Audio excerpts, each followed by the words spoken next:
வணக்கம். இன்று 27/7/2025 ஞாயிற்றுக்கிழமைக்கான ராசி பலன்கள். இன்றைய நாள் அனைத்து ராசிகளுக்கும் சிறப்பாக அமைய வாழ்த்துக்கள். மேஷம், முக்கிய முடிவுகள் எடுக்க சிறப்பான நாள். குடும்பத்தினரின் ஆதரவு அதிகரிக்கும். சூரிய பகவானுக்கு தாமரைப்பூ சார்த்தி வணங்க நல்லது நடக்கும். ரிஷபம், சில விஷயங்களில் தாமதம் ஏற்படலாம். மன நிம்மதி குறைய வாய்ப்பிருக்கிறது.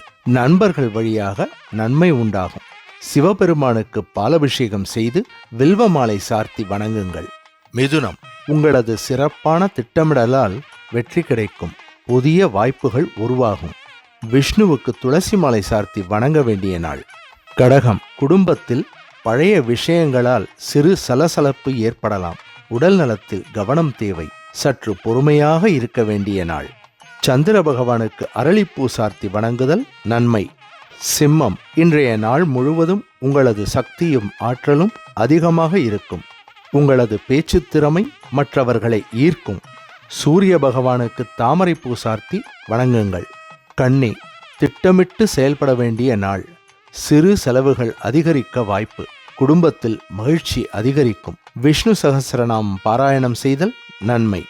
துலாம், உங்களது முயற்சிகளுக்கு நல்ல மாற்றுத் தீர்வுகள் கிடைக்கும் நாள். பணியிலும் நிதியிலும் நல்ல முன்னேற்றம் ஏற்படும்.